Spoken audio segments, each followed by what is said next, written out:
Good morning. Good morning, coffee moaners. I hope you are well on this beautiful sunny day. I hope you're going to have a chance to be in it because it's just gorgeous. Fucking out there. freezing. It is cold, but that nice bracing. You know, like when you go to like a bit of winter sun. Yes. That's what we've got, winter sun. Yeah. Crisp. We can take the cold if we've got crisp, beautiful sun like that. I found an interesting fact out about daffodils the other day after my takedown of the daffodil. You know, so I shared that, and a few people were like, "Mark, you know, it's a bit miserable. I do apologise." Oh, Gigi is convinced. I consider myself a daffodil. But I would say that no. So I discovered that apparently when you cut daffodils, be careful if you buy daffodils and then try and trim their stems to make them a bit shorter to fit in a vase. Why? Apparently the sap is incredibly irritable and poisonous. Can cause skin irritations and breathing issues. It does always issues. go everywhere, doesn't it? And breathing issues. So what are you supposed to do? Just cut it over the sink? Don't cut them. Just buy them But you can cut them if you want. It's just as long as it doesn't touch your skin. Be very careful. God, how interesting. Daffodils can kill. No, they can't kill. Are daffodils considered a weed? Are they one of those that we love them, but I don't think so. a weed? No, I don't think so. Like poppies. I love poppies. Certain poppies are they weed? I mean, what is a weed? Let's not get into that debate. I don't believe in weeds. Well, a weed is just something that we don't want. I love loads of weeds. So many weeds are pretty.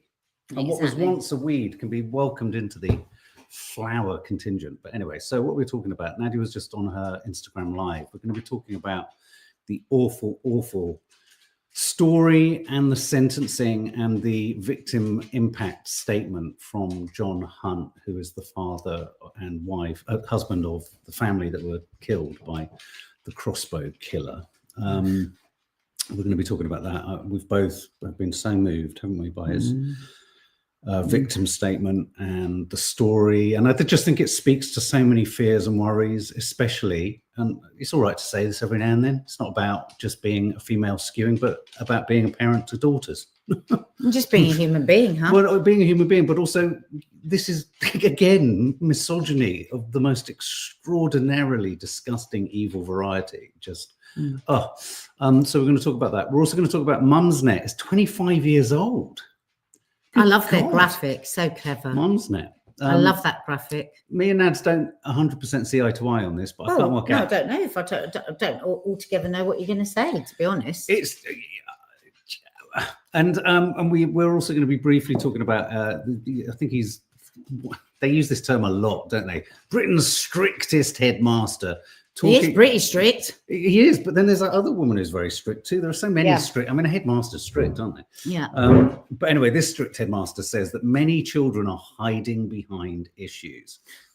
There's quite a few things you'll be surprised, being hippie homeschoolers, that we do actually agree with him in this article. Yeah, and I think you will agree with a lot of it too, guys. Yeah, I felt bad about that. And also, of course, there's not much to say about it other than a ceasefire of sorts has been secured from the US and Ukraine. What's interesting about all of the ceasefire negotiations is that it's not happening with everyone around the table at the same time.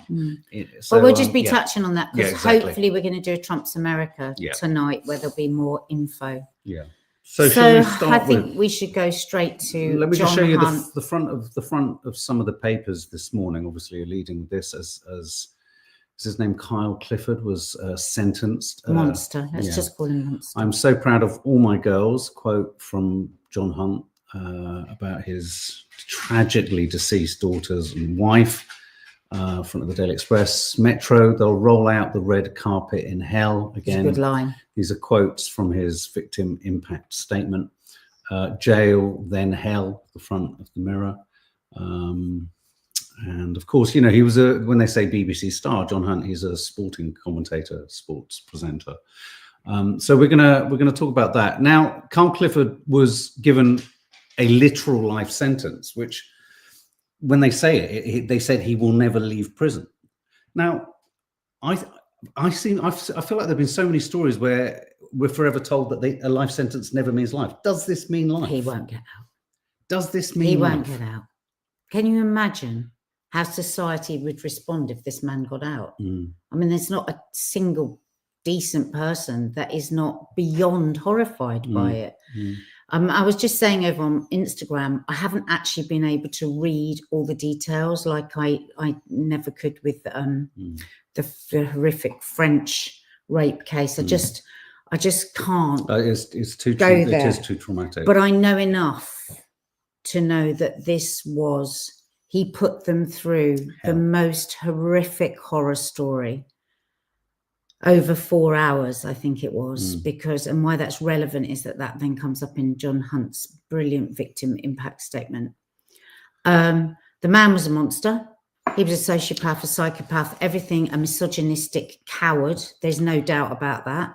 Everything that he did, he proved that. And I think, but what I think is really important, and I do think when these stories break and when we have great big stories where we use terms like evil and things like that, the reason I always kind of try, it's not that I don't think he's evil. I think everything he did was evil, of course. The thing that I get really upset and distressed about, and I really struggle to actually position, is that the impulses that made him do what he did are not rare, sadly. The constituent elements of what went into his lack of whatever it was, whatever insufficiencies and inadequacies and inabilities that were riddled through his personality, his family, whatever he was, these aren't rare. And I think the reason I say that is not to scare people, because obviously occurrences like this in totality obviously rare. The actual what he actually did is rare, and that's why it's but I think sometimes we can easily sort of push something far away from ourselves, hold it away, say this is an exception, when actually what's really chilled me about this story are the granular articles of DNA and bits that I see in so much other content, posts, people, behaviors around, just in everyday life. And that's not to say that everyone will go on to do this. And when we read it, we each read it, but side by side. We read it yesterday, didn't we? But then we've just read it again. And we almost turned to each other at the same point and talked about people that we've known that have shown behaviors, of course, not going to be crazed murderers, but then who knows? You know, we can think of times when we've shown people incredible kindness, like John Hunt says so perfectly in this, incredible kindness. And then we've been so shocked by the way that they've behaved. Almost like and that's what, I'm pleased you said that, because I've pulled a few quotes. You've got some quotes from his sections from his victim impact statement, and one of the ones that really struck me was the one where he talks about what was it about how nice that experience was. What was it? Almost the idea about, do you remember how we took you to Disneyland, how we always included you, how we took you on family do's, and we had you over for dinner, we were just both so chilled by that.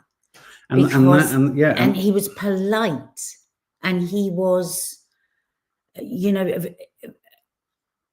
and the fact that John says she did everything right. That was another thing, wasn't it? The way she, you know, he cheated on her twice, but she wrote this letter saying, you know, it's been an incredible thing and it's time for us to let go. And she did everything right. The old female checklist. How do we keep ourselves safe? How do we do everything right so bad things don't happen to us? Because that's how we have to think.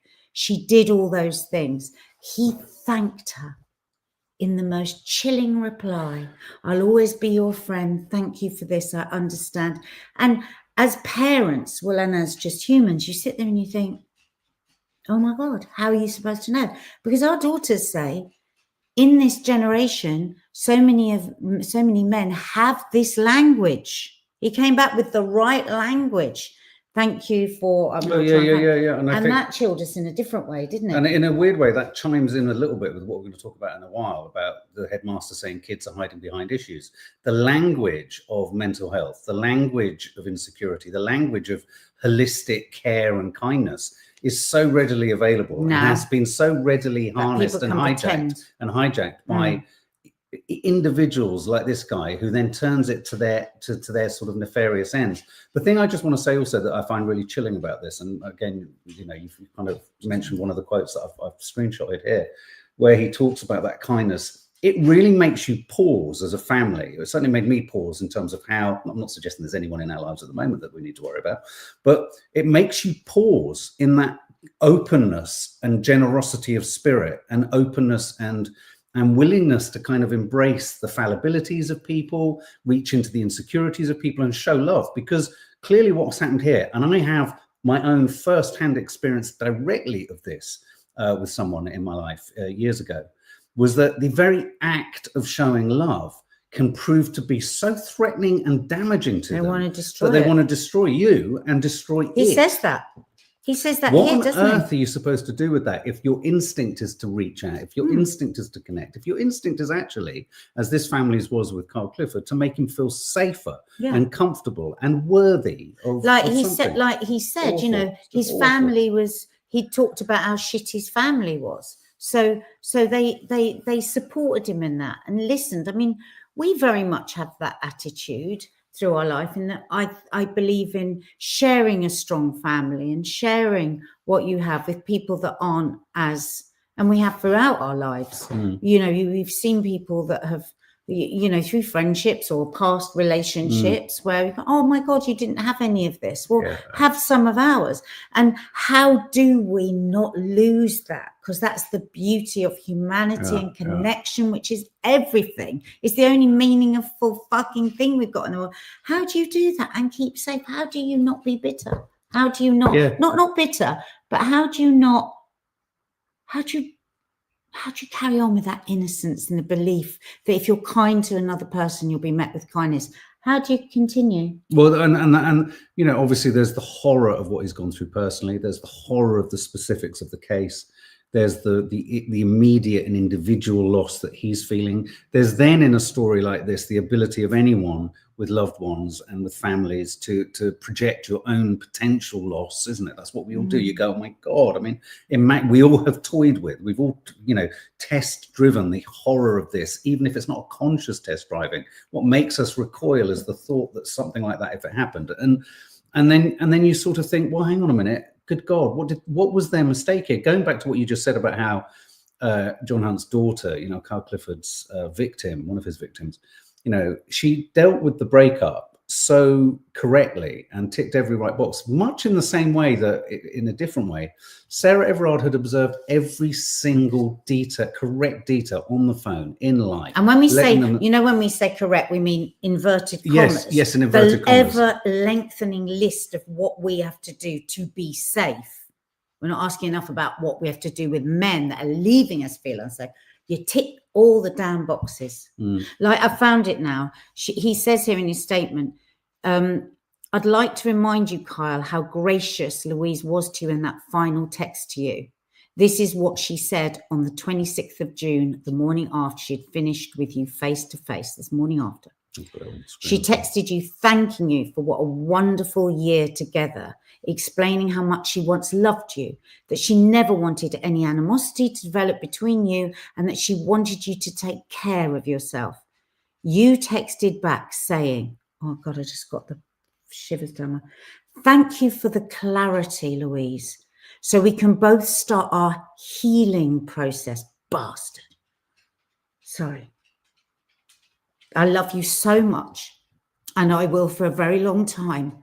I will always be here for you, and if you ever need me, please don't hesitate. I wish you all the best, and take care of yourself. I find that so fucking chilling, because any decent person is going to believe he's had the decent response, and therefore he's a decent, and it's all going to be okay because he's understood. Any parent would, if you read that message coming in, a huge part of you would settle. Huge part of you. I mean, that's what's so chilling about a message like that.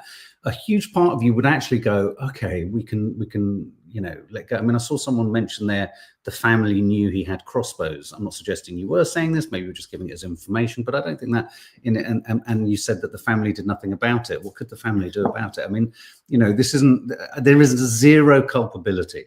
Zero. I'm not suggesting you were saying that, but there is zero culpability that can be put at the foot of this family that clearly found one of their children in a relationship with a guy who had issues, and then disentangled. This is one of the parts of being a parent and being in relationships and being a young woman, is how to disentangle from something without enraging or without somehow indirectly emasculating. Not that you are, but men with such fragile egos that the slightest wobble, wibble, or twitch of the eye can throw them if we're dealing with, such fragile male egos and personalities, it's petrifying. And I can say that as a dad, as a man, with daughters, and, touch wood, it's a complicated hornet's nest of tiptoeing through masculinity at all times. That doesn't mean there isn't issues with femininity and toxic feminine, all that kind of stuff. But that, in terms of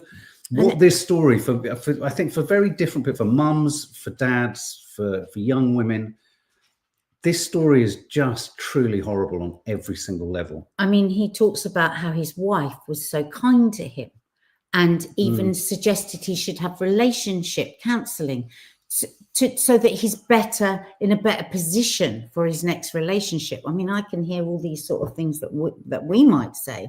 And he says here, Carol displayed her compassion right up until the moment she answered the door to you on the 9th of July. Do you remember her kindness, Carl? How she urged you to get some relationship, You calmly accepted that advice on the doorsteps and then seconds later savagely stabbed her. Right up until the last minute before he came in, the mum was still being kind and offering support. What the hell? And again, the way he stabbed her, that speaks to, do you remember how last week we were talking about the horrendous statistics around matricide and how the vast majority of women who die know that, but this is one of those statistics. This is 3 women who knew the man who killed them. And what is it about these men, the male psyche, that is so threatened and at sea that not only do they kill, which is bad enough, but then with such savagery, it beggars belief. And that, I just want to turn just briefly, because I just want to share a couple of the quotes. Do you recall, this is the one that really stuck with me. I just want to remove that just for a second. Do you recall, Carl, how kind we were all to you, helping you really enjoy trips? Do you remember how she loved a swanky hotel? You were always invited to meals out, a Sunday lunch at the pub. The only Christmas you spent together was at our house. Was it 4 or 5 days you spent with us? The food, the games, the laughter, the normality. What was it about that blissful existence you hated so much? Could you not, I know we've talked about this, I just wanted to show the clear quote. Could you not handle how pleasant it was? Such a contrast to what you were used to. That for me, and I'm talking about this in relationship to us as a family and how we are with people coming in, whether it be family or friends or family or partner, that sends every chill down my spine. Because it forces you for a moment to check that openness. Because I just saw someone else here said that it's gone up. But someone said I had a son-in-law. Nothing could have prepared me. Oh, here we go. Debbie Pecci. Thanks, Debbie, for sharing this. I had a son-in-law who I thought was okay, bit of a plonker, but my God, what went on behind closed doors made my blood run cold. Never saw anything apart from him being a bit of a moron. This is so true. We've experienced this in our family, and I'm actually going to talk to our family member and see if they would be willing to talk openly about what happened, because that's what happened within our family with somebody, and it's just so Zoe. I know as someone who's been in controlling relationships, it takes so much strength to leave. Louise did everything right to protect herself, and it still wasn't enough. It's so the old tick scary. List. It's so scary. It's so fucking scary. But we also have to be, we also have to be calm about this, because first of all, this case is so extreme. So we mustn't apply this to all of our fears. But how do we empower ourselves with something like this? We need to listen always to our gut. We're rarely wrong.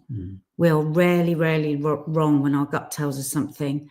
And we just have to be really careful how we let people in. until we really know, and to know the family and to know other friends and to find out stuff. Not like a crazy person, but I think we've been too lax for sure. When I look back, way too lax. We trust way too easily. Not so much anymore. But we're learning. I'm 60. How old are you? 54. Yeah, I'm still learning. I'm still learning right to this day on being a little bit more. I see. I'm such an all or nothing person. It's so hard, isn't it? Absolutely agree. Absolutely agree. Elaine Denning. I don't want people to feel like there's no. I just want to share what you're saying. I understand where you're coming from, Elaine. Nobody who is mentally well would do this. There are far too many people with severe mental health conditions walking this planet, refusing to take meds, lost in the system, not having been diagnosed. I would hold back a little bit from saying it's. You see, again, I think the mental health thing, of course. Well, it's not sane behaviour. It's not sane behaviour. But this is where I think it gets really sticky and interesting. I'm not suggesting for a minute that's what you're saying, Elaine, at all. But I think the danger with that line of thinking is it's what then adds to the taboo of mental health and to the stigma of mental health, is that the assumption that mental health at its acute end leads to this. More often than not, mental health leads to killing yourself and damage to yourself and misery than murder of others. And for every one person who has a mental health issue that ends up in this behavior, there are, as Maddie always says, when you hear people say, oh yeah, but what was their upbringing about? Well, plenty of people have had bad upbringings and don't do this. No, but you can have a whole conflation of things that come together and crack. Absolutely. So I think you're right. They're obvious, and there's it's not sane behavior. And there's the curiosity behind, when these things go to court and then they try to test the sanity of someone to see what their sentencing should be. Well, the very act of murdering is in and of itself. Clearly, there's a breakdown of mental health. I think you're right. I think I understand what you're saying, but my real problem around male attacks on women with such misogyny baked into them is, I'll go back to what I said earlier. I think we would all be shocked by how much of how many of the impulses, how much of the DNA in the decisions he made and the breakdown of his masculine pride or whatever it was, how much of that is readily out there and threaded through so many more men, not necessarily even through choice, but through society, through culture. And again, I saw Me Too statement going up there. This really needs to be examined. You're right. The whole kind of process needs to be examined. What's going on for men, young men, by psychologists. It's like I would launch some kind of urgent inquiry into masculinity. Well, just I noticed this morning. I don't know if anyone has seen it. Jack Thorne. This is a show called This is the show, Adolescence, and it's a new Netflix show about a 13-year-old boy accused of murdering a teenage girl in his class. This is the Stephen Graham one, yeah. And I think this is really, really important that we all watch this, because we have got to stop saying there's nothing we can do. We have to look into it. We have to turn the light on really bright. We have to open up the curtains. We have to look at all the mess. Because if anybody thinks that the only people that are being influenced by influencers that look directly into a camera and spew misogyny and hate, we're very, very wrong. It's across the board, class, religion, everything. So we all need to be awake, seriously awake to what's going on. Just quickly, because I really did want to touch on this. Oh, sorry, darling. Go on. Just final couple of comments from you guys. Yeah, we conflate, Rachel Pickard, we conflate evil with mental illness far too quickly these days. Evil is a thing in and of itself. Do you see opinion. That's interesting. See, I've never been able to answer that question in myself, and that is a really good debate that we should have. Yeah, massive. Yeah. Because Go on, sorry. But it's just because I touched on it so strongly on my Instagram live. I want that guy. I want him to have been in that fucking court listening to that impact statement, because John Hunt would have gone through hell and back having to write that. Yeah. And in fact, he did say, when I was first asked to write it, I thought, why should I bloody write it? And then he realised the importance of it. But that twerp, that coward, that bully, why aren't they dragged? Brute, he didn't answer any questions of the police. No comment. Oh, said enough to say he didn't rape her when they know damn well he did rape her. What I don't understand is why they can't be compelled to come to court if, and I'm sure there's going to be some human rights thing here about how you in captivity, but if you can be dragged into a police van for suspicion of committing an offence and taken to a police station, why can't you be put in a police van and taken to court to hear your sentence? Does anybody know why we can't? And what does does everybody agree that the person should be made totally to? What's the point Entirely. of a victim statement? Entirely. If the fucking person who's done it doesn't listen to it. I do think there is a process whereby the victim statement is read to him in prison. I do think he will at some point have to. Does he not have to? No, he doesn't have to ever listen to it. It's just shocking. It strikes me as the most, even if someone wants to get into the kind of slightly literal breakdown of why it doesn't happen, I don't understand how you can take someone into a police van, arrested without charge, taken to a police station against their will, and plonked in a room. Why can't you adopt the same policy to put them in the courtroom when he's been found guilty? Jackie says, she says there's a new law coming for that. Oh, I hope so. Yeah, I did. There was something about when, like now, just get that changed and stop asking people to go through a victim bloody statement. Mind you, I suppose his victim statement is propelling us all to really disagree with the fact that the guy wasn't in there listening to it. Okay. I mean, the victim needs that to feel validated. That Absolutely, they've heard of course they do. Of course they do. I mean, studies have shown as well that confrontation with perpetrator is a huge part of his healing process too. It's not to do with him being paralysed, because it was the same with Lucy Letby. He just made the decision. He didn't want to come to court. He didn't want to hear it. Outrageous. We'll have to drop one of our topics, I think, because that was like that was. Okay. Well, let's talk about Mumsnet. Let's do Mumsnet. Mumsnet is 25 years old, and here's the logo that Nadia was talking about. I just love that. It's Charlie's Angels, isn't it? Yeah, it's great. Now Mumsnet. What do people make of this? I put a poll on. Who uses it, and is it a force for good, or is it a force for really annoying mums in playgrounds to be able to go somewhere and just share all their thoughts about everything in the world to do with just really, really Karen-like issues? I Googled it today. What are the best things about Mumsnet and all this stuff? You know, what do you like about it? And all these things came up. Yes. And everything that came up, I thought, oh, well, I'd ask my mum or my sister or my mate that. So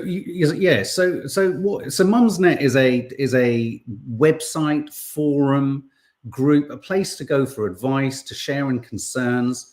I've got actually a small example here of some of the concerns. I asked on Coffee Moaning Instagram, I put, is Mumsnet, or has Mumsnet over 25 years been a force for good? Or is it just a bunch of annoying middle-class mums getting together? 42% of you say it's a force for good. 58% of you say annoying middle-class mummies. Now, my sense of it, and I've never ever used it or gone to it, is that it's an online space for those mums and dads who hang around in playgrounds in this constant process of competing with other mums. That Johnny goes to more courses than anyone else. After school, I make the most wonderful quiches for their lunches, and it's all that kind of stuff. But can't you just find what you need? Can't you just say like you're really struggling with Jackie Pugh, sorry, keeping Karens online is only a force for good. Apologies to anyone who's a Karen here who isn't a Karen, if you know what I mean. Sarah D. Let's read Sarah. Bluebell agrees. Sarah D. I found myself on Mumsnet after I gave birth to my daughter. Some of the comments on there, I think, triggered my postnatal anxiety. Oh, hate it. This is what I've heard. But isn't that the same if you have conversations? People will say that about when they sit with you know, what's it called? What's that thing where you all get together and you do natural birth? Prenatal. No, the group. I don't know. The actual living group. But I tell you what, and I think, say that. Everyone says it because I never joined any of those. But sometimes, don't you think sometimes maybe it's better to have no advice than just advice? Because I'd have thought for a lot, and you hear this a lot, for a lot of women, becoming mums can become suddenly a very lonely enterprise and experience. And not all mums can access the groups and the play groups or afford the care. That's why I think it was probably a vital resource for a lot of people. I lived next door to my sister. I had so many things that I was upset, that I was worried, but I lived next door to my sister, and she'd had 2 babies, and she would talk me through it and support me when I couldn't breastfeed and all of that. And then I had my mum that had 3 babies living. But some people don't have anybody. No, I agree, and I think that would be the force for good. But I would also imagine that if you are that lonely mum who's just become a mother, and you are unable still to connect with people in the real world, you will get lost in the potential pressures, as someone just said, and nigh on perfection. And the should do it like this. Well, my sense of what things are like. Jackie says she can't comment unless you've got a Range Rover. Well, exactly. It tells you what you should be. It tells you what you could be. It tells you what you. my sense of it, and this is just having, I think we used it a couple of times when we were researching a show some years ago. And I remember one of my researchers turning to me going, God, there's a lot of judgy people on this Mumsnet. But I do think there's a lot of judgy people everywhere. Isn't it just society, just wider? What is the name of the group of people that get together? When Women's Institute. No, natural childbirth and all of that.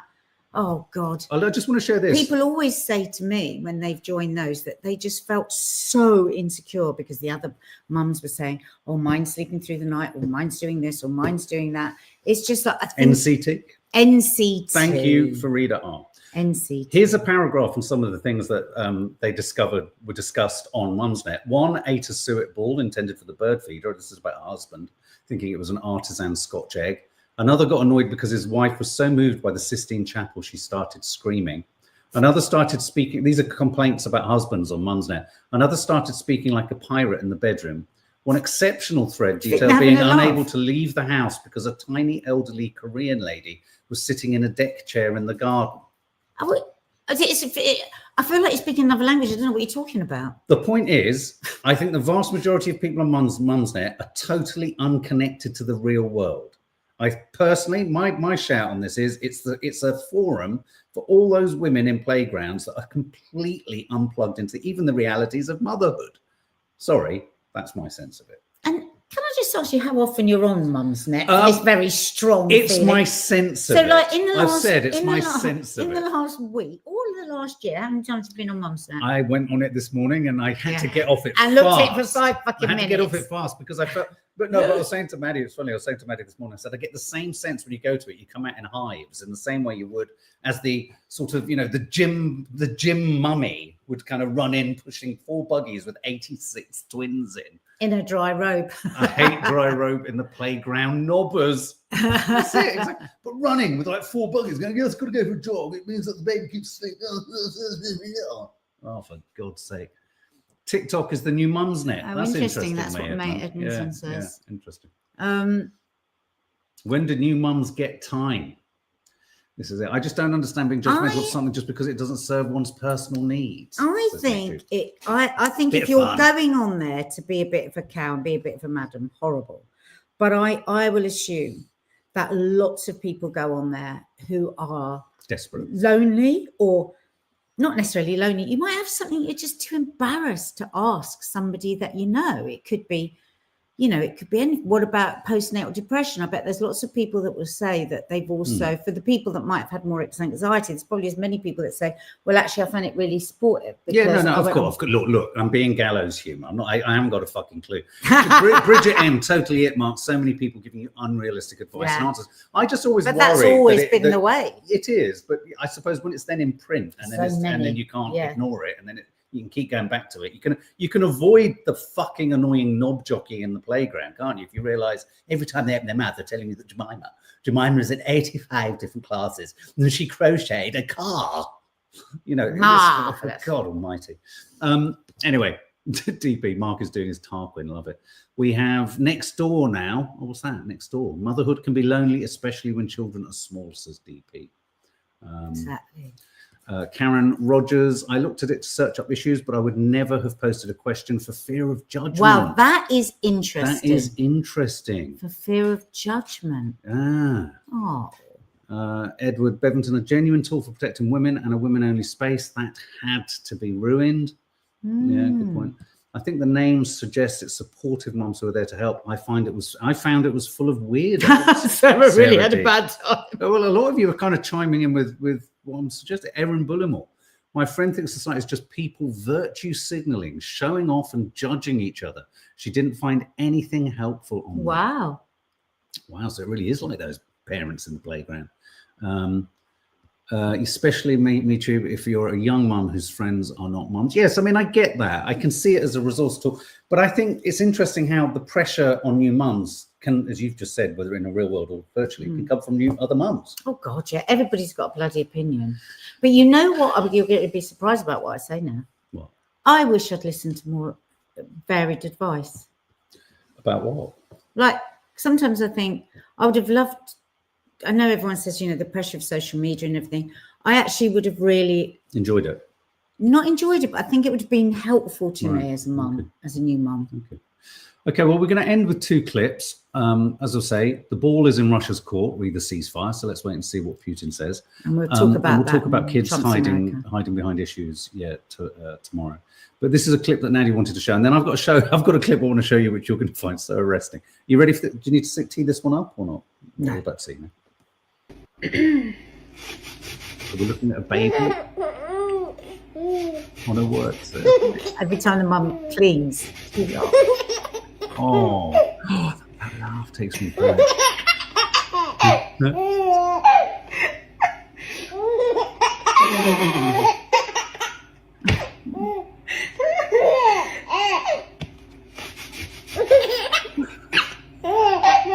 That's so cute.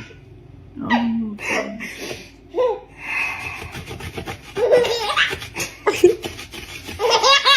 Can I borrow your baby?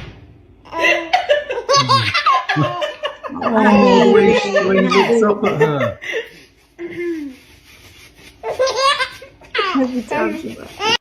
But you know what Mumsnet would say about that? Don't have a baby near an electric hob. You're running the risk of burning it to death. But you know what?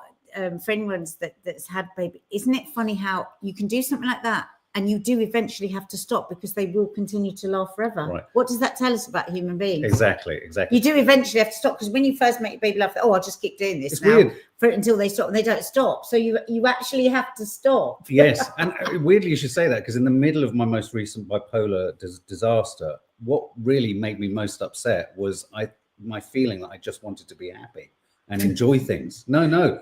But I find joy in the joyness of things, and I can't get, and you can't get there. It's the inability to get there. But I can still laugh over and over and over again. I was just thinking, this has just hit me. Like that thing about Maddie slipping over. I can't stop. If I think about it, I laugh, and I wasn't even there to see it. But you are mad. You are mad. Anyway, I want to show you this clip. I've still got the baby in me. Never mind the child. Prepare yourself for this clip, Nads. Okay. Hench. Just remember the word hench as you watch this. I'm gonna punch your head in. Look at my dog. Knocks him on. Oh my! Hang on. He comes up. Watch what he sees.